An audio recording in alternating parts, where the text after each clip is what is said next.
반갑습니다. 이공계 특성화대학 2025 대입 안내를 맡은 울산 경의고등학교 교사 김민석입니다. 제가 오늘 여러분께 안내해드릴 내용은 이공계 특성화대학의 특징, 이공계 특성화대학 입시의 특징, 이공계 특성화대학 대학별 전형별 모집인원, 이공계 특성화대학 서류 및 면접평가, 그리고 전형 결과와 지원 전략입니다. 먼저 본 내용에 들어가기 전에 강의 자료를 제작하기 위해서 참고한 자료들을 소개하겠습니다.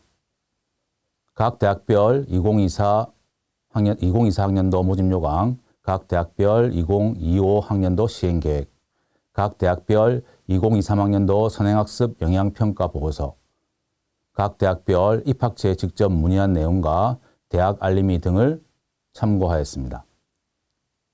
하지만 이것은 최종 내용이 아닙니다. 최종 내용 확인을 위해서는 꼭 살펴봐야 할 것이 있습니다. 먼저 4월 중에 나오는 각 대학별 2025 모집요강과 3월 말경에 공개되는 각 대학별 2024학년도 선행학습 영향평가 보고서를 반드시 살펴보시기 바랍니다. 자, 그러면 본 내용으로 들어가도록 하겠습니다. 먼저 이공계 특성화 대학의 특징을 간단히 살펴보도록 하겠습니다. 이공계 특성화 대학은 모두 6개입니다. 특별법에 의해 설립된 5개 대학과 일반 대학교 하나가 있습니다. 우리가 흔히 과학기술원이라고 하는 카이스트, 지스트, 디지스트, 유니스트, 그리고 산업통상자원부 산하에 있는 한국에너지공과대학교와 일반 대학교인 포항공과대학교까지 모두 6개의 대학입니다.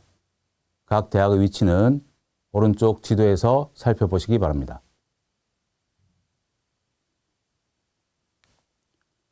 자, 그러면 이공계 특성화 대학의 특징을 살펴보도록 하겠습니다. 이공계 특성화 대학이란 말 그대로 과학기술을 선도할 이공계 인재 양성을 위해 특성화한 대학이다라고 보시면 되겠습니다. 소수 정예 교육으로 교육의 질이 높은 대학이다라는 특징이 있습니다. 오른쪽 표를 보시면 오른쪽에 전임교원 1인당 학생 수라는 수치가 보입니다. 전임교원이라는 것은 정교수, 부교수, 조교수와 같이 정년이 보장되어서 안정한 상태에서 학생들을 지도하시는 대학 교수님들을 이야기합니다. 그래서 1인당 학생 수가 적을수록 소수 정예 교육이라고 할 수 있겠습니다. 아래쪽에 보시면 제가 대충 계산한 값은 전국 평균이 약 33.27명입니다. 그에 반해서 6개의 이공계 특성화 대학은 17명에서 20명 사이의 수치를 보이고 있습니다.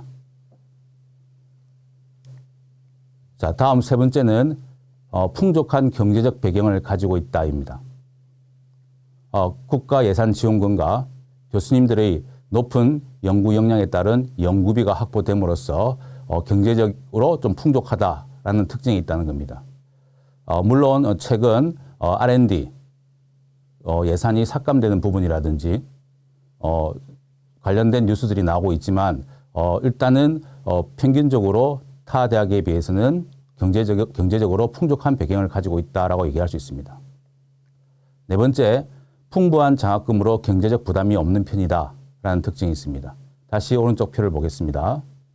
오른쪽에 보시면 1인당 교내외 장학금이 각 대학별로 명시되어 있습니다. 디지스트를 제외하고는 최소 600만 원 이상에서 켄텍 같은 경우는 1,600만 원대까지 올라갑니다. 물론 켄텍 같은 경우는 학생 수가 적기 때문에 학생 수가 좀 더 늘어나게 된다면 저 수치는 좀 더 내려갈 것으로 보입니다. 디지스트 같은 경우는 274만 원 정도의 금액은 제가 직접 입학처에 문의해봤더니 등록금에 해당되는 금액입니다. 그러니까 등록금 전액을 학생들이 받을 수 있다라는 얘기입니다. 따라서 전체적으로 장학금은 풍부한 편이다라고 얘기할 수 있겠습니다. 다섯 번째는 교육기관인 동시에 연구기관이다라는 점입니다. 과학기술원은 대학원에서 출발해서 학부 과정을 개설한 경우가 많습니다. 그래서 학사과정과 대학원이 교류가 원활하고 학부생이 최첨단의 연구 환경을 경험하든지 혹은 국책 연구 과제 등에 참여할 기회가 많이 주어질 수 있습니다. 또한 취업보다는 상위 대학원 진학 혹은 해외 유명 대학으로 진학하는 경우가 많기 때문에 사실 대학 알림의 공시를 보면 취업률은 그렇게 높지는 않습니다. 아래쪽에 취업률을 참조하시기 바랍니다. 마지막으로 이공계 특성화 대학의 특징으로 산학협력과 창업을 주도하는 대학이다라고 할 수 있습니다. 과학기술 발전은 물론 과학기술을 응용하는 부분까지 과학기술원이 주도하고 있다라고 얘기할 수 있습니다.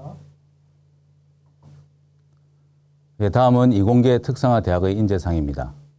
자기소개서와 면접 준비의 방향성을 잡아보기 위해서는 반드시 숙지해야 될 부분입니다. 각 대학 홈페이지나 입학처 홈페이지에 방문을 하셔서 한 번 더 확인해 보시는 것이 좋겠습니다.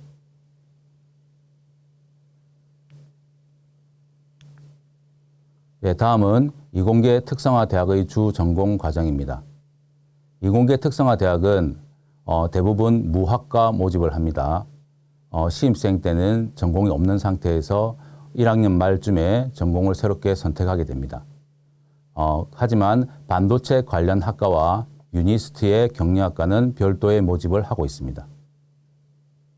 각 대학의 주 전공을 살펴보면 광주과학기술원은 물리광과학과, 화학과, 생명과학과 등 기초과학 분야의 학과가 많이 있는 편이고 대구 경북과학기술원은 융복합대학을 모집 단위로 해서 물리학, 화학 등 다양한 전공을 들은 후 2개 이상의 트랙을 융합해서 전공을 선택한 것으로 되어 있습니다. 울산과학기술원의 유니스트는 이공계열과 경영계열을 별도로 구분하여 모집을 하고 있고 타 대학의 인문사회학부나 관련 학과 인문사회학부가 강의를 하기 위한 과정인데 반해서 유니스트는 경영계열을 별도의 모집 단위로 모집하고 있습니다. 카이스트는 학사 과정이라는 모집 단위로 모집을 하고 반도체 시스템 공학과는 별도의 모집을 하고 있습니다. 한국에너지공과대학교인 켄텍은 에너지 공학에 대한 단일 학부로 모집을 하고 에너지 AI, 에너지 신소재, 4세대 그리드, 수소에너지, 환경기후 기술을 5대 핵심 분야로 하여 연구하고 있습니다. 포항공과대학교는 단일 계열을 모집 단위로 하고 역시 반도체 공학과는 별도 모집하고 있습니다. 학부 중 무은제 학부는 신입생들이 자유롭게 전공을 선택할 수 있는 1년의 과정을 말합니다. 이 1년의 기간 동안 무은제 학부에서 학생들이 다양한 공부를 하고 1학기 말에 전공을 선택하게 됩니다.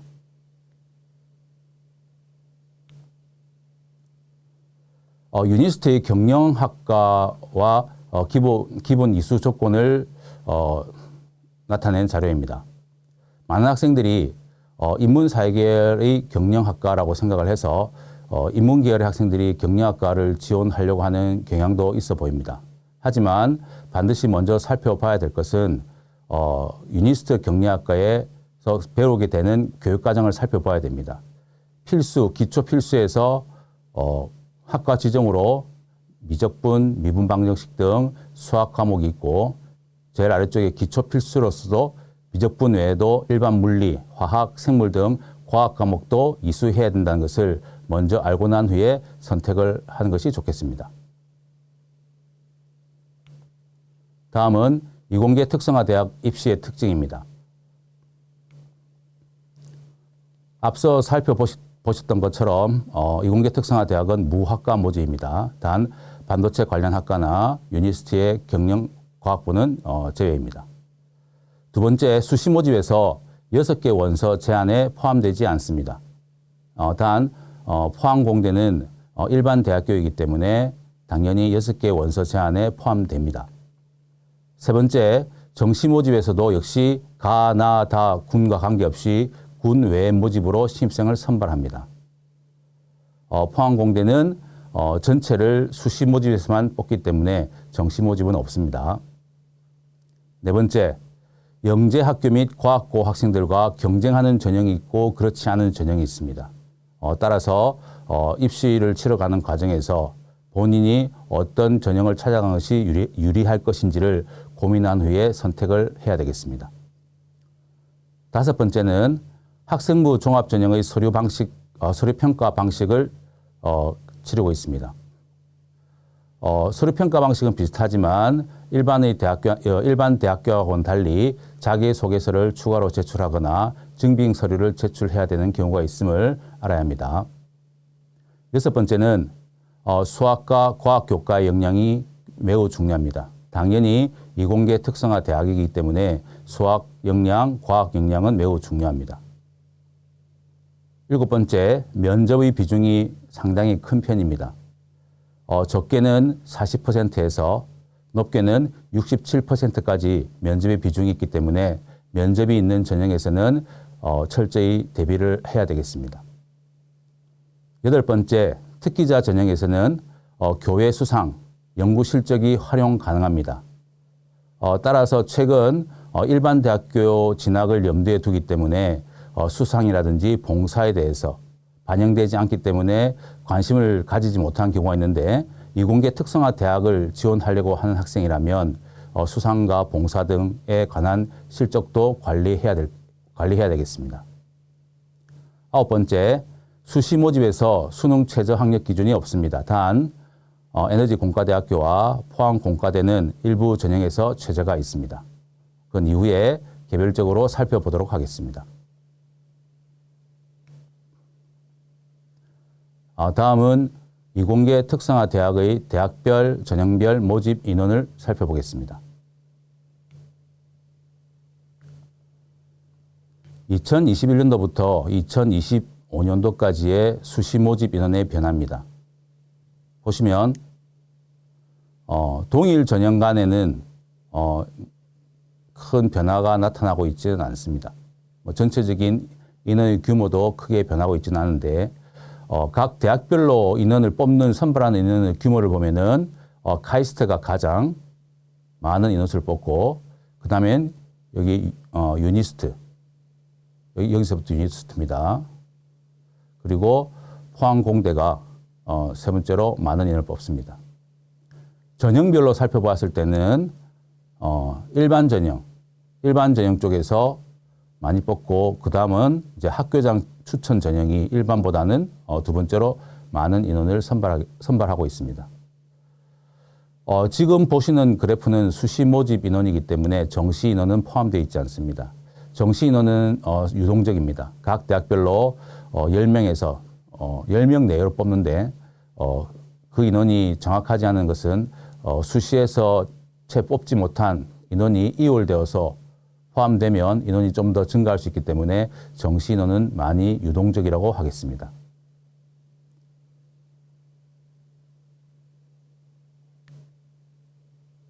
먼저 디지스트의 모집 인원을 살펴보겠습니다. 디지스트는 일반 전형에서 면접평가가 폐지되었습니다.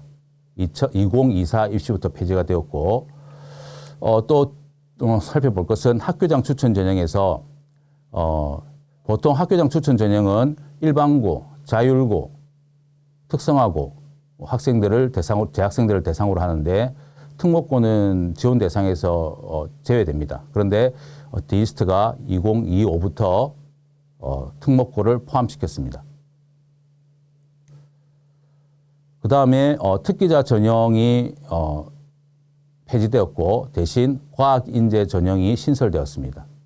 인원은 10명이고요.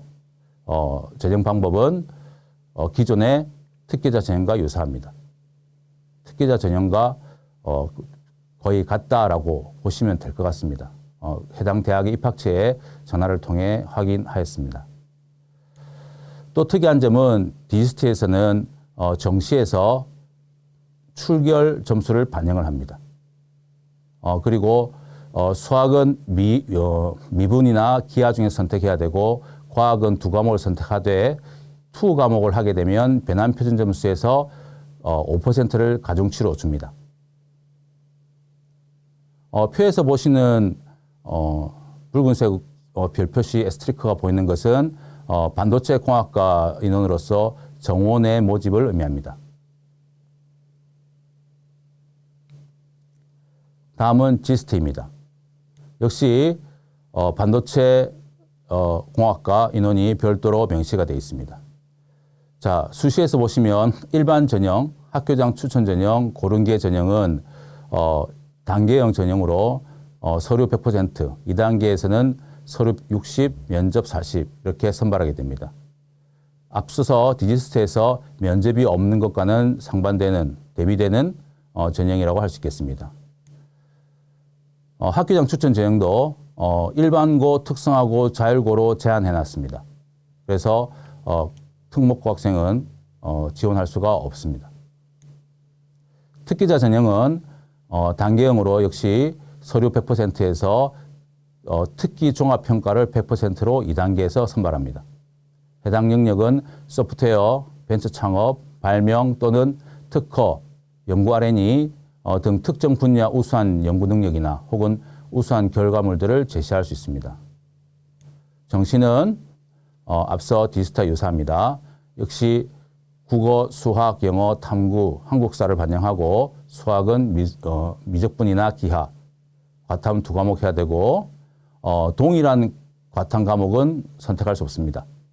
하지만 서로 다른 1 과목은 가능합니다. 예를 들어서 물리 1, 물리 2는 안 되지만 물리 1, 생물 1은 가능하다는 얘기입니다. 다음은 카이스트입니다.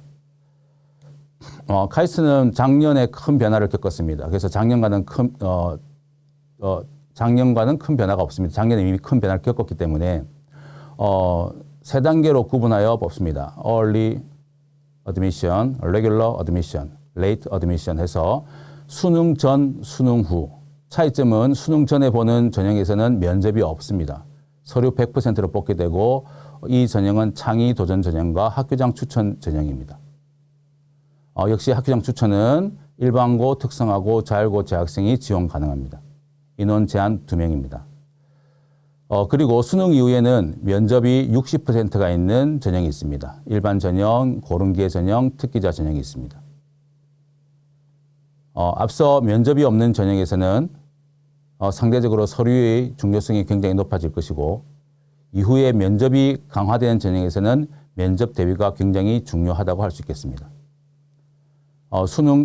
정시의 수능 우수자 전형은 앞서 디지스트나 지스트와 유사한 내용으로 보시면 되겠습니다. 한 가지 더 살펴보실 것은 수능 전에 제출 서류가 학생부하고 자소서만 있는 것이 아니라 독서 이력이라는 것도 있습니다. 그래서 이후에 다시 제출 서류를 살펴볼 건데 준비해야 될 서류의 어떤 질을 좀 더 높이려는 노력이 필요하겠습니다. 다음은 에너지공과대학교입니다. 수시에서 일반 전형으로 90명, 고른기회로 10명 해서 단계형으로 1단계 서류 100, 5배수를 뽑습니다. 그리고 2단계에서 면접을 50%로 가져가고 있습니다. 특이한 점은 켄텍은 자기소개서가 없습니다. 일반 대학교처럼. 대신 면접 대상자를 4배수에서 5배수로 확대해 놓은 상태입니다. 그리고 면접에서는 학생부 기반 면접이 30%가 있고 창의성 면접이 70%가 있습니다. 굉장히 독특한 면접 전형입니다. 이후에 면접에 대해서 구체적으로 살펴볼 때 보도록 하겠습니다. 수시에서는 수능 최저 학력 기준이 없습니다. 하지만 켄텍에서는 정시에서 최저 학력 기준이 있습니다. 수학과 과학, 탐구 한 과목의 합이 3 이내여야 되고 그리고 영어는 2등급 이내여야 됩니다.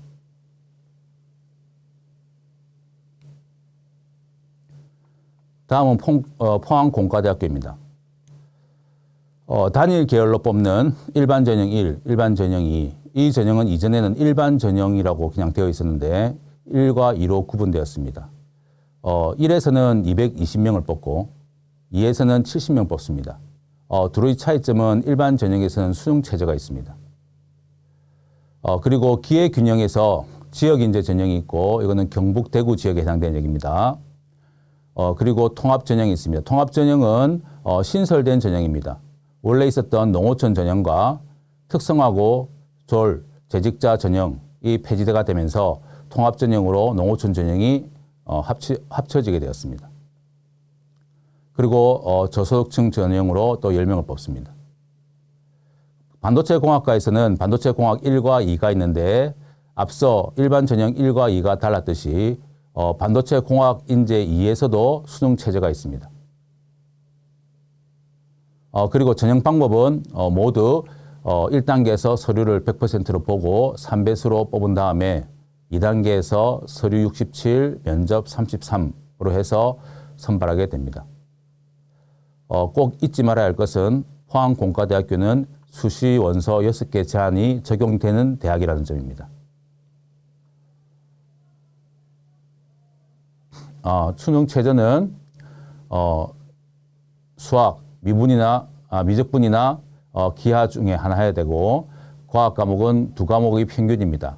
그래서 합이 5 이내여야 되고 그리고 수학과 과학의 등급이 각각 3 이내여야 됩니다. 이 두 가지 조건을 모두 만족해야 됩니다. 다음은 유니스트입니다. 유니스트는 일반 전형으로 무학과와 반도체 공학과를 구분해서 뽑습니다. 그리고 경영 계열을 뽑고 있습니다. 그리고 지역 인재에서도 무학과를 뽑는데 이 지역 인재는 울산 소재 고교의 학생들에 해당되기 때문에 울산 지역의 학생들은 유니스트의 지역 인재에 큰 관심을 가져야 할 것으로 보입니다. 그리고 고른 기회로 무학과 40명을 뽑고 특기자 전형이 없어지고 탐구 우수 전형으로 바뀌어서 무학과로 30명을 뽑습니다. 탐구 우수 전형만 단계형을 뽑고 나머지 일반이나 지역 인재 고른 기회는 일괄 전형으로 서류 100%입니다. 탐구 우수 전형에서도 보면 2단계에서는 면접 50%를 보는데 과거 유니스트의 특기자 전형과 거의 유사합니다. 그래서 입학처에 문의해 본 바로는 유사하긴 하지만 이전보다는 좀 더 작은 규모의 수학, 과학 활동까지도 포괄적으로 살펴보려는 의도다라고 얘기를 합니다. 참고하시기 바랍니다. 정시는 다른 대학과 유사하게 수능 100%고 반영하는 영역도 비슷하고 투 과목에 대한 표준 점수 가산점을 주는 것도 동일합니다. 다음은 이공계 특성화 대학의 서류 및 면접 평가를 살펴보도록 하겠습니다. 먼저 디지스트의 서류 및 면접 평가입니다. 제출 서류는 시행 계획에는 제시가 되지 않습니다. 그래서 작년 2024 입시의 제출 서류를 보고 정리해 봤습니다. 공통적으로 들어가는 것은 입학 원서가 들어가고 자기소개서 그리고 학생부까지는 공통적으로 들어갑니다. 학교장 추천 전형에서는 교사 추천서가 별도로 추가되어야 되고 학교장 추천 명단을 온라인으로 입력합니다. 과거에는 이제 학교에서 공문으로 보내게 돼 있었는데 이제는 좀 더 편하게 온라인으로 입력하도록 되어 있습니다. 고른기회 전형에서는 당연히 지원 자격을 증명할 수 있는 서류가 필요하겠죠. 그리고 특기자 전형은 폐지가 됐기 때문에 이 전형 대신에 아마 과학인재 전형에 대한 제출 서류가 나와야 될 것으로 보입니다. 자, 평가 방법은 시행 계획을 살펴보면 나와 있습니다. 제출 서류를 바탕으로 학업 및 탐구 역량, 사회적 역량 등을 살펴보고 과학 인재 전형에 한해서는 추가적으로 과학 활동 우수성을 살펴보게 됩니다. 그리고 면접은 앞서 살펴보셨던 것처럼 과학 인재 전형만 면접을 실시합니다. 그래서 학업 및 탐구 활동의 충실성, 진로 계획, 과학 활동 우수성 등을 종합적으로 평가합니다. 그리고 면접 평가 방법에서 특기자 전형 같은 경우에 2024에 비교해서 얘기를 하면 특기 분야 발표를 20분을 하고 그리고 개별 심층 면접을 10분 내로 진행합니다. 추가적으로 서류에서 살펴볼 것은 원래 디지스트의 자소서는 한 문항으로 많은 양의 3,000자 글을 적도록 되어 있었습니다. 이제 그것이 이제 좀 더 두 개 문항으로 정리가 되고 각각이 750자로 그 양이 전체적으로 줄어들게 됐습니다. 이제 부담이 좀 줄었다는 얘기죠.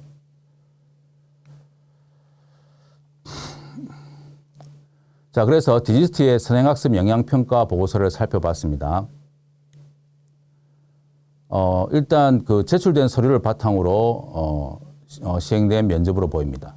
그래서 물리, 화학, 생물과 관련된 학생의 학생부에 적혀져 있는 내용 중에서 물리, 화학, 생물과 관련된 내용들을 가지고 개별 질문을 실시한 것으로 보입니다. 따라서 본인의 학생부의 내용 중에서 물리나 화학, 생물 영역에서는 개념이라든지 응용하는 것이라든지 내용들을 좀 더 구체적으로 살펴보는 것이 필요하겠습니다. 그리고 출결에서는 질병 결석 일수가 많은 이유를 질문하였다고 합니다. 그래서 결석이 없으면 문제가 없겠지만 혹시라도 특이한 사항으로 인해서 결석 일수가 있다면 그 이유를 구체적으로 설명할 수 있어야 되겠습니다. 그리고 자기소개서에 대한 얘기도 활동을 어떻게 했는지 자세히 알려달라고 얘기를 하고 활동의 규모라든지 목표 그리고 본인의 역할이 무엇이었는지를 말해주세요라는 질문을 예시로 제시하고 있었습니다. 다음은 지스트입니다. 제출 서류는 공통적으로 입학원서, 자기소개서, 학생부 그리고 교사 추천서가 다 공통적으로 들어갑니다. 그리고 또 추가적으로 보이는 것이 우수성을 입증할 수 있는 입증 자료 및 목록인데 다 선택으로 되어 있습니다. 일반 학교장 추천 고른기에 모두 우수성을 입증할 수 있는 자료를 혹은 목록을 선택적으로 제출할 수 있도록 되어 있는데 가급적이면 제출하는 것이 좋지 않을까 그렇게 생각을 합니다. 그리고 학교장 추천 전형에서는 학교장 추천 여부를 체크하는 것 온라인으로 합니다. 그리고 고른기에서는 당연히 지원 자격을 증빙할 수 있는 서류를 제출해야 되고 특기자 전형에서는 특기를 증빙할 수 있는 자료, 목록을 5건 이내로 제출하도록 되어 있습니다. 서류 평가에서는 제출 서류를 바탕으로 학업 역량, 이공계 분야의 교과, 비교과 경험과 성취 수준, 내적 성향, 창의성, 잠재력, 진학 의지, 리더십, 협동심 등을 확인하게 되고 특기자 전형에서는 제출 서류를 바탕으로 이공계 분야의 우수성, 창의성, 잠재력, 내적 성향, 리더십, 협동심, 교과, 비교과의 성취 수준, 진학 의지 등을 확인하고 비슷한 내용을 평가합니다. 면접에서 보시면 전공 수학 능력 구술 면접과 내적 역량 구술 면접이 있는데 이게 2024에서는 서류 평가에서 역량이 충분하다라고 판단이 되면 전공 수학 능력 구술 면접을 면제시켜줬습니다. 근데 이제 이번에 2025에서는 어떻게 하는지 확인했더니 입학처에서는 올해는 동일하게 면제되는 경우가 없이 동일하게 모든 수험생들이 2가지 면접을 다 치르도록 할 계획이다라고 얘기를 합니다. 특기자 전형에서는 전공 수학 능력 구술 면접 대신 특기 역량 구술 면접을 실시합니다. 당연히 그 해당 분야의 탁월성이라든지 우수성 이런 것들을 살펴보게 될 것으로 보입니다.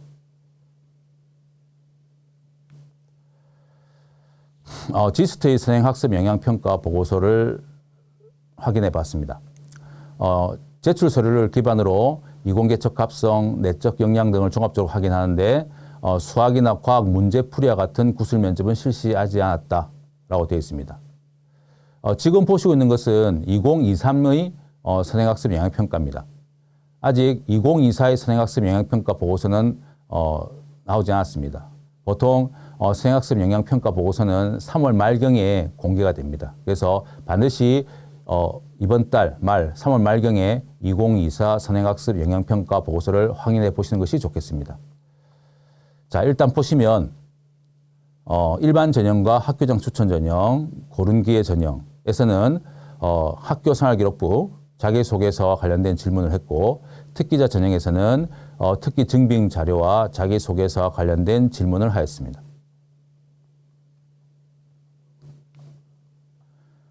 다음은 가이스트입니다. 카이스트는 공통적으로 제출 서류가 입학 지원서, 학생부, 자기소개서 이렇게 들어갑니다. 그리고 앞서 살펴보셨던 것처럼 수능 전에 진행되는 창의 도전과 학교장 추천 전형은 독서 이력을 제출하도록 되어 있고 수능 이후에 치러지는 전형은 일반 전형, 고른기의 특기자 전형인데 독서 목록을 제출하도록 되어 있습니다. 두 가지 경우는 어떻게 다른지 뒷페이지에서 설명하도록 하겠습니다. 그리고 또 창의 도전에서 모두 교사 추천서를 제출하는데 창의 도전만 2명의 선생님으로부터 추천서를 받아야 됩니다. 그리고 그 두 분 중에 한 분은 반드시 수학 또는 과학 선생님이어야 됩니다. 그리고 자기소개서 증빙 자료를 제출할 수 있습니다. 제출해야 합니다. 그리고 특기자 전형에서는 특기 입증 자료를 제출해야 되고 고른기에서는 당연히 지원 자격을 증빙할 수 있는 서류를 제출해야 됩니다. 서류 평가 방법은 제출 서류 바탕입니다. 학업 성취도, 학교생활 충실도 및 인성, 도전, 창의, 배려, 발전 가능성을 고려한 종합평가고 특기자 전형일 경우에는 특기의 우수성까지 추가로 확인하게 됩니다. 면접에서는 학업 역량과 학업 외 역량이 있는데 학업 역량에서는 수학, 과학, 영어 관련 개인별 구술 면접인데 과학은 물리, 화학, 생명과학 중에서 지원자가 한 과목을 선택해야 됩니다. 학업 외 역량은 지원서 기반 질문으로 개인별 구술 면접입니다. 특기자 전형에서는 학업 역량 대신에 특기 역량과 관련된 구술 면접을 시행하는데 그 면접 안에는 학생의 발표 5분이 포함되어 있습니다. 구체적으로 살펴보시면 일반 전형과 고른기의 전형에서의 면접은 면접 준비실에서 60분 동안 제시문 기반 면접을 준비합니다. 그리고 학업 역량 면접실로 가서 15분 동안 면접을 보고 학업 외 역량 면접실에서 15분의 면접을 보게 됩니다. 특기자 전형에서는 특기 역량 면접실에서 먼저 20분 면접을 보고 이 시간에 발표 5분을 하게 됩니다. 그리고 면접 준비실에서 15분 동안 준비를 한 후에 학업 외 역량 면접실에서 15분의 면접을 보게 됩니다. 자, 조금 전에 말씀드렸던 독서 이력과 독서 목록입니다. 그래서 수능 이전에 제출하게 되는 독서 이력에는 도서명과 저자, 출판사는 물론 본인이 그 책을 통해서 느꼈던 의미, 큰 영향을 받았던 것들이 구체적으로 무엇인지를 적어 주어야 됩니다. 300자 이내입니다. 줄거리 적는 거 아닙니다. 본인이 어떻게 해서 이 책이 나한테 의미가 있었는지를 적어 줘야 합니다.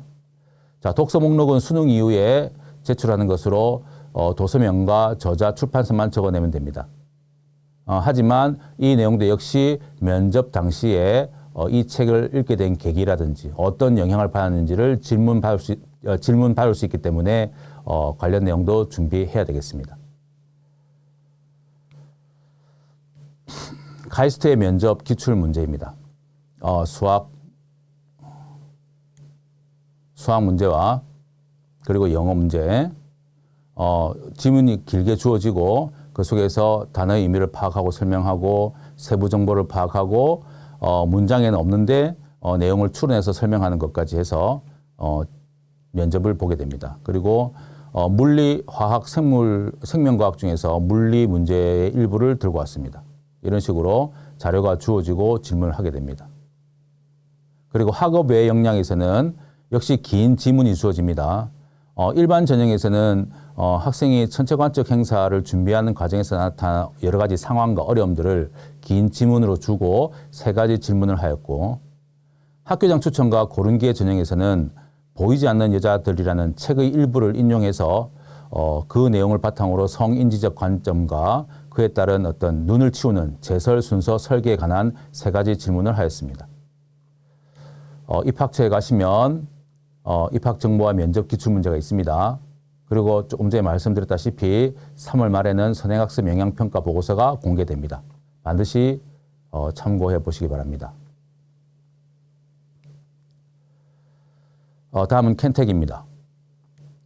제출해야 될 서류는 공통적으로 입학 원서, 그리고 켄텍은 일반 대학이 아님에도 자기소개서가 없다 그랬습니다. 자기소개서 없습니다. 입학 원서와 학생부를 제출하면 되고 고른 기회에서는 자격을 증명할 수 있는 서류를 제출합니다. 서류를 평가하는 방법은 가치평가와 역량평가가 있는데 가치평가에서는 얼마나 깊이 있게 학습했는지, 그런 경험이 있는지, 도전한 경험이 있는지, 그리고 헌신을 한 경험이 있는지, 역량평가에서는 수학이나 과학 등을 깊이 있게 공부하고 스스로 자기 주도적으로 학습한 경험이 있는지, 그리고 인간과 사회에 대해 고민해 본 경험이 있는지, 공감, 정직, 리더십, 설득, 조정의 경험이 있는지 등을 살펴보게 됩니다. 그리고 지원적 합성으로 에너지 공학 분야에 대해서 얼마나 큰 의지를 가지고 있고 활동이나 성과가 있는지, 그리고 해당 영역과 관련된 교과를 얼마나 선택을 했고 학습 역량은 얼마나 충분한지, 그리고 에너지 관련 분야의 특성을 이해하고 있고 그 공학을 통해서 인류 공룡에 이바지할 그런 관심을 가지고 있는지, 그런 것들을 살펴보게 됩니다. 그 다음에 면접으로는 창의성 면접이 70%인데 굉장히 독특한 면접입니다. 미션 패키지를 활용해서 발산적 사고력. 발산적 사고력이라는 얘기는 특정한 정해진 답이 없다는 얘기입니다. 문제 해결 능력, 인문적 통찰 역량 등을 평가합니다. 그리고 학생부 기반 면접 30%가 있고 두 면접의 점수를 합쳐서 2단계 점수를 계산하게 됩니다. 면접이 진행되는 절차는 면접 준비 35분이 있고 이동한 후에 패키지를 25분 동안 받아서 면접을 보게 되고 그 이후에 10분 동안 학생부 기반 면접을 보게 됩니다. 여기 보시면 창의성 면접은 수학, 과학 등 교과 지식을 묻거나 정답을 맞히는 문항이 아니고 다양한 답변이 가능한 열린 문항이기 때문에 학생의 역량 발현이 굉장히 과감하게 일어나야 합니다. 발산적으로 일어나야 됩니다. 자, 2023의 면접 기출문제입니다. 자, 이런 식으로 요건과 정보, 그리고 오른쪽에 별도 제공 자료가 있습니다. 이러한 자료들을 주고 문제를 제시합니다. 그래서 이 문제에 대한 답은 있는 것은 아닙니다. 학생의 어떤 창의적 생각과 논리적인 사고력을 바탕으로 해서 문제를 해결해야 합니다. 구체적인 내용은 선행학습 영향평가 보고서를 확인해야 됩니다. 이 내용은 2023이고 이번 3월 달에는 2024의 기출문제가 나올 예정입니다.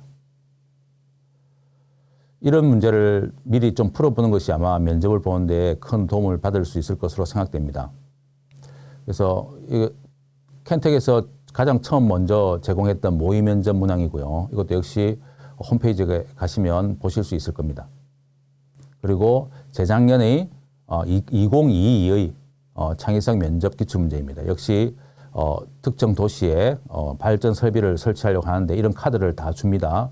주면서 이제 주어진 조건에 맞추어서 문제를 해결하는 능력을 살펴보고자 합니다.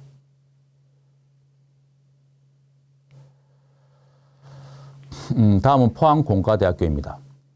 제출 서류. 자, 포항공과대학교는 일반 대학입니다. 자기소개서 없습니다. 그렇기 때문에 제출해야 될 서류는 입학 원서와 학생부, 그리고 저소득층과 농어촌 경우에는 지원 자격을 증명할 수 있는 서류를 제출합니다. 서류 평가에서는 학업 능력과 잠재력을 평가하게 되는데 학업 능력으로는 이제 학생부 국어, 영어, 수학, 과학 교과를 중심으로 우리 대학에서, 그러니까 포항공대죠. 포항공대에서 수학 가능한 학업 능력의 유무를 종합적으로 평가한다라고 되어 있는데 이것은 점수를 뭐 단계별로 매기는 것이 아니라 합격, 불합격을 결정합니다. 패스와 페일입니다. 그리고 잠재력은 이제 세분화시켜서 이공계 소양 재능, 학업 열정 태도, 대인관계 품성, 인재상 적합도 해서 4단계 내지는 5단계로 나뉘어서 점수를 매기게 됩니다. 그 다음 면접입니다. 면접은 이공계 분야 연구자로서 필요한 창의적, 논리적 사고 능력, 학업 태도 및 커뮤니케이션 능력을 5단계로 평가하게 되고 준비 시간을 15분 정도 준 후에 면접 평가를 20분 동안 합니다.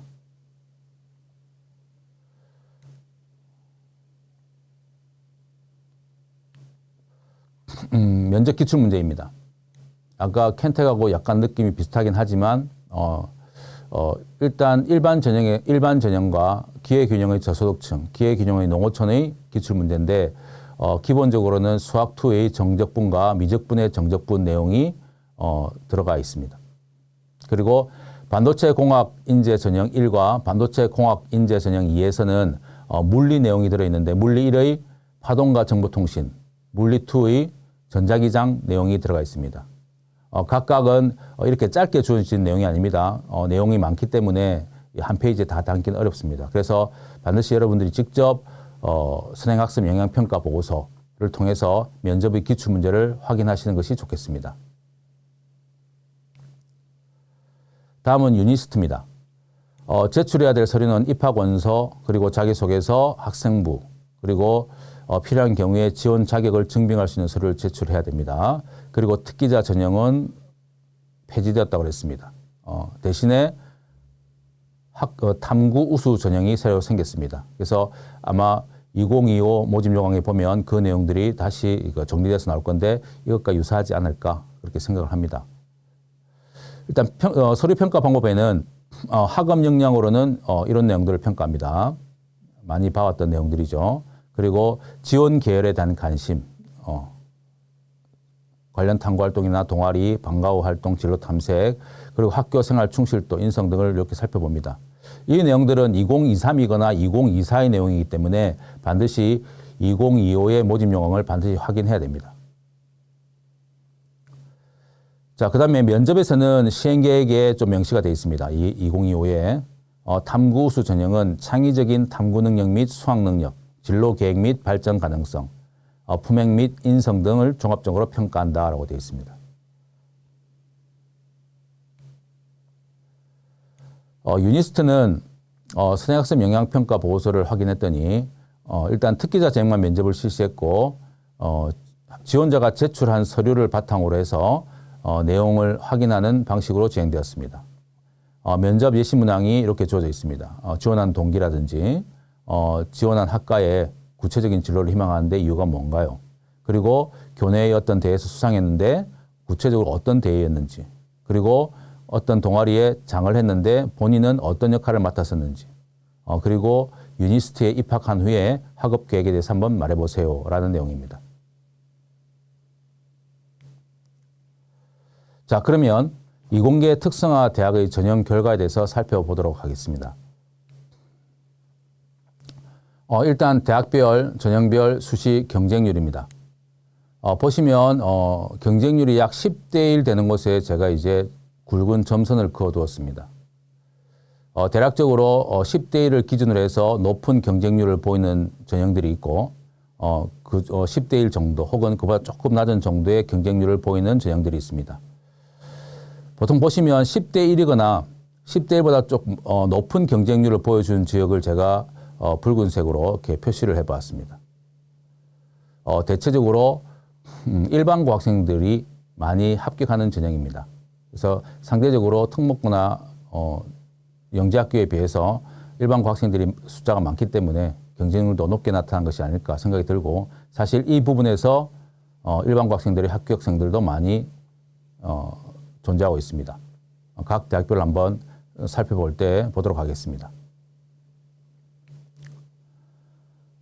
사실은 이제 각 대학별로 이렇게 교과 전형이 아니기 때문에 성적을 이렇게 수치로 주지는 않습니다.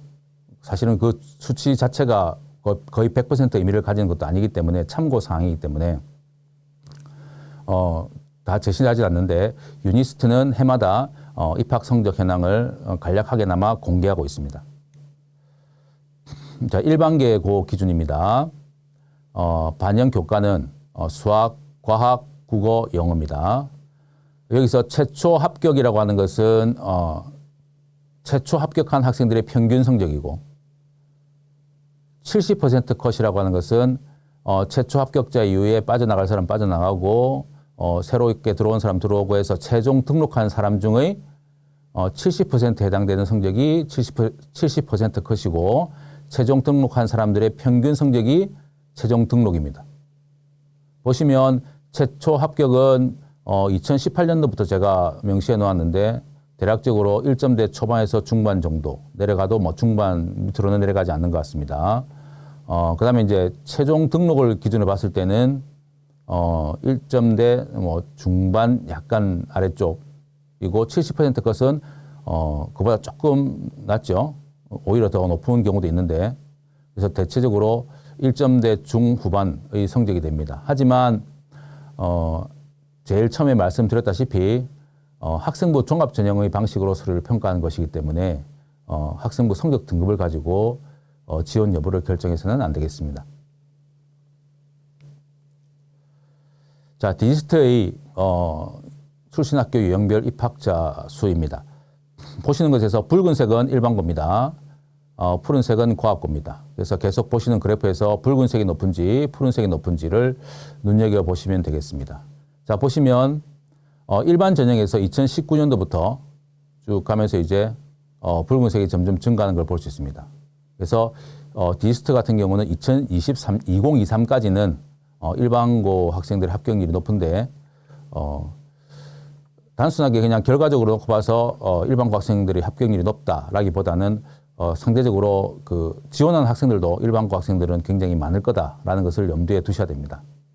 어쨌든 일반 전형에서 일반고 학생들의 합격이 높고 학교장 추천에서 역시 일반고 학생들의 합격이 높습니다.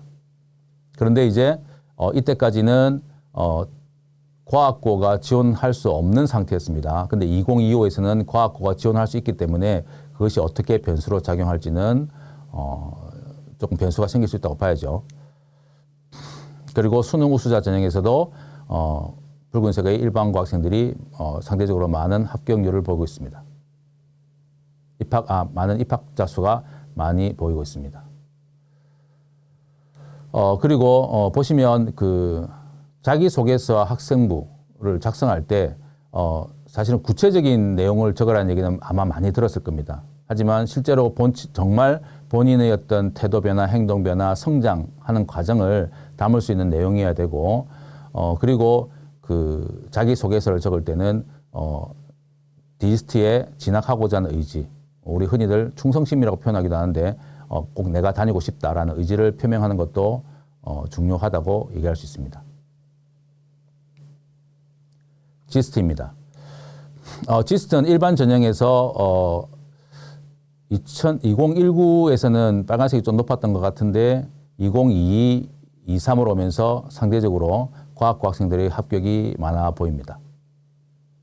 그렇지만 뭐 일반고 학생들도 적지 않은 수죠. 여기 보시면 수치로 보시면 과학고 77명, 67명, 일반고 31명, 64명입니다. 아주 적은 수는 아니지만 일반고 학생들도 분명히 있습니다. 그리고 학교장 추천 전형에서는 일반고 학생들이 강세를 띠고 있습니다.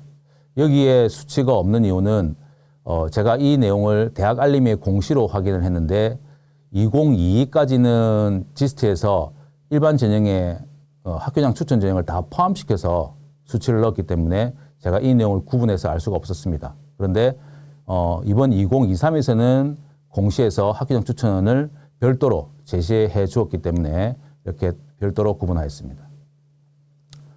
그리고 수능 우수자 전형에서도 일반고 학생들이 많이 입학하였습니다. 카이스트입니다. 아까 디지스트나 지스트와는 사뭇 다른 양상을 보이고 있습니다. 거의 전체적으로 과학고 학생들이 여기 수치로 보더라도 300명대가 넘는데 일반고는 이제 50명이 채 되지 않습니다. 반면에 학교장 추천 전형에서는 당연히 일반고 학생들이 강세를 띠고 있습니다.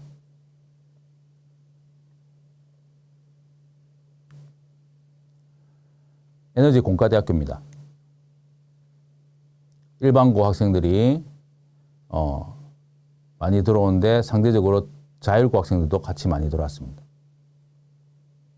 그 전년도에는 일반고보다는 과학고 학생들의 수가 더 좀 많아 보이죠. 켄텍은 에너지 공학을 단독 전공으로 하는 최초의 유일한 대학이기 때문에 내신 성적은 물론 비교과 영역에서 수학, 과학, 탐구 역량이 분명히 있어야 됩니다. 그리고 추가로 에너지 분야의 비교과, 그리고 에너지 분야로의 진로 희망, 등이 학생부나 자기소개서에 명시가 되는 것이 좋지 않을까 생각을 합니다. 그리고 아까 보셨던 것처럼 면접에서 50% 되기 때문에 기출이나 모의 면접 등을 활용해서 대비를 하는 것이 중요하다고 할 수 있겠습니다. 포항공과대학교입니다. 일반고보다는 과학고의 입학자 수가 좀 많아 보입니다. 이제 문제는 지금 이 그래프에서는 변형된 일반 전형이 일반 전형 1과 2로 반도체 공학 인재 전형이 1과 2로 나뉘어진 것이 반영되지 않았습니다. 2023까지밖에 없기 때문에. 그래서 일단 이 그래프와 별도로 우리가 고려해야 될 것이 뭐냐면 내신 성적, 그리고 비교과, 그리고 수능 최저 만족 여부를 다 같이 고려해서 1에 지원할 건지 2에 지원할 건지 이런 것들을 고민해야 되겠습니다. 그래서 반드시 2024 입시 결과는 어떻게 나왔는지를 살펴봐야 되고 담임 선생님과 대입 상담 프로그램을 이용해서 상담을 하면서 혹은 또 집에서 본인이 어디가 입결 결과를 살펴보면서 어느 전형에 지원할 것인지를 고민해 보는 것이 좋겠습니다. 유니스트입니다. 일반 전형에서 일반고 학생들의 그 입학자 수가 상대적으로 많아 보입니다. 특히 지역인재 전형, 고른기의 전형에서도 일반고 학생들의 입학자 수가 많습니다. 유니스트의 지역인재 전형은 울산 지역의 학생들만 지원할 수 있고 인원 제한이 없기 때문에 울산의 학생들 입장에서는 반드시 이 지역인재를 충분히 활용하는 것이 좋을 것으로 생각됩니다.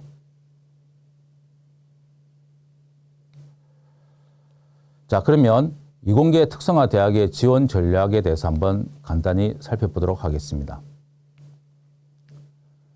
지원 전략의 수시와 정시로 나누어서 수시에서는 수학과학의 교과 성적 관리, 관련 교과 활동을 관리를 해야 되고, 그 다음에 상대적으로 일반고 진학 비율이 높은 전형, 아까 보셨다시피 일반 전형이라든지 학교장 추천 전형, 그리고 뭐 기회균형 전형, 그리고 정시의 수능 중심 전형, 그런 등등 대학별로 조금씩 차이가 있긴 하지만 대학별로 어느 대학의 어느 전형이 일반고의 진학 비율이 높은지를 살펴보고 지원 전략을 수립하는 것이 좋겠습니다.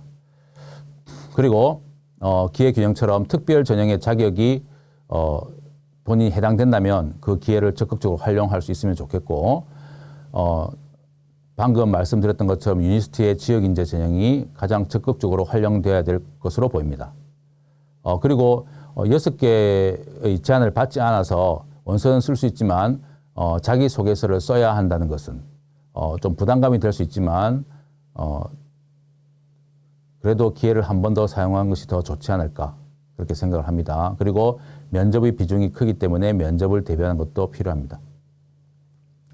정시 모집도 군의 모집이기 때문에 수능 준비와 함께 한번 가나 군과 함께 고려해 보는 것이 어떨까 생각합니다. 자, 면접을 한번 살펴보겠습니다. 면접의 어떤 준비 과정에서 이공계 특성화 대학은 연구 중심 대학이라는 것을 좀 기억하는 것이 좋을 것 같습니다. 물론 이제 창업을 지원하는 대학도 있긴 하지만 우선적으로 연구를 우선 진로로 모색하는 학생들을 해당 대학 교수님들은 선호할 수도 있다는 얘기입니다.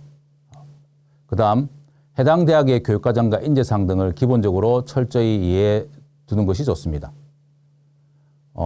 필요한 경우에는 해당 대학의 교육 환경도 알아보고 그 교육 환경을 이용해서 학업 계획, 예체능, 동아리 활동, 계획까지 수립해서 아주 긍정적인 평가를 받은 학생이 있다는 얘기를 들었습니다. 그래서 해당 대학에 어떤 이해도, 높은 이해도와 인재상들에 대한 높은 이해도 이런 것들이 필요하다고 하겠습니다. 그 다음에 관심 분야에 관한 기본 개념과 최근 동향을 파악해 두는 것이 좋은데 가급적이면 해당 대학의 연구 결과를 활용하는 것이 좋겠습니다. 예를 들어서 뭐 카이스트에서 면접을 하는데 서울대학교의 연구 결과를 제시하는 것보다는 동일한 대학의 카이스트의 연구 결과를 제시하는 것이 더 좋지 않을까 생각을 합니다. 대학별 면접 방법 및 절차 그리고 면접 후기를 좀 수집하고 분석해보고 그래서 준비를 하는 것이 좋습니다. 하지만 그 모든 면접의 경험이 모든 사람에게 똑같이 적용되는 것은 아니기 때문에 그것들을 고려하되 그래도 이제 정보가 없는 것보다 있는 것이 낫겠습니다. 그 다음에 다섯 번째는 대학별 기출문제 및 풀이를 참조해서 이제 3월 달에 나오는 선행학습 영향평가 결과 보고서 아까 말씀드렸습니다. 충분히 숙지하셔야 되겠습니다. 그리고 반드시 해야 될 부분입니다. 본인이 제출한 서류의 내용은 본인이 완전히 숙지하고 있어야 됩니다. 그리고 충분히 설명할 수 있어야 됩니다. 본인이 서류에서 굉장히 뛰어난 성취를 보여서 면접에서 질문을 했는데 그것을 과학적인 사고로 연결시키지 못하면 오히려 마이너스 영향을 부정적인 평가를 받을 수 있습니다. 그래서 본인이 이뤄낸 성취를 과학적이고 논리적인 사고로 연결시켜서 원리를 잘 설명할 수 있도록 준비를 해야 되겠습니다. 자, 그 다음에 면접 상황입니다. 이제 면접을 보고 있는 상황인데 일단 논리적으로 풀어나가는 풀이 과정이 굉장히 중요합니다. 특히 이제 정답이 없다고 하는 창의성 면접 같은 경우는 더더욱 그렇겠습니다. 그리고 답을 모르기 때문에 말을 할 수 없다가 아니라 부분 점수가 반영되는 평가 방식이라는 것을 인식을 해야 됩니다. 그래서 아는 내용은 끈질기게 답변하려고 하는 적극성이 필요하고 그리고 면접관으로 계시는 교수님들과 입학사정관들은 학생의 면접에 도움을 주려고 하는 경우가 많습니다. 그래서 면접관들이 질문에 집중해서 답변하는 것이 좋겠습니다. 그리고 2개 이상의 교과를 준비해야 될 경우에는 시간 분배가 당연히 중요합니다. 자기소개서에 관한 전략입니다. 당연히 지원 대학의 인재상, 대학의 특성을 파악한 후에 적절한 경험, 활동이 기재될 수 있도록 해야 되고 수학, 과학의 역량은 물론이고 융복합 역량까지 드러낼 수 있으면 좋겠습니다. 그리고 당연한 얘기겠지만 충실히 작성하고 붙여넣기는 금지입니다.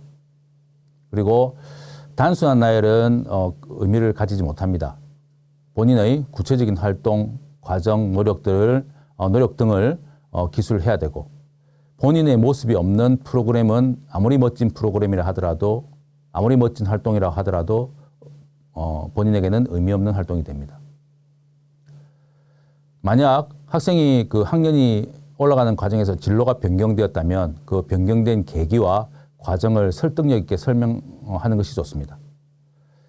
그리고 약점이 있다면 숨기기보다는 먼저 제시하고 그 약점을 본인이 극복하려고 했던 노력들 그리고 극복하려고 하는 의지 그러한 과정들을 솔직하게 담아주는 것이 좋습니다. 그리고 진학에 대한 명확한 이유가 있고 동기가 명확하다면 굉장히 긍정적인 평가를 받을 수 있습니다. 그리고 진학 후 구체적인 진로, 진학 계획, 그리고 준비 과정에서의 노력 이런 것들을 함께 기술하면은 자기소개서의 내용으로서 적절할 것으로 보입니다.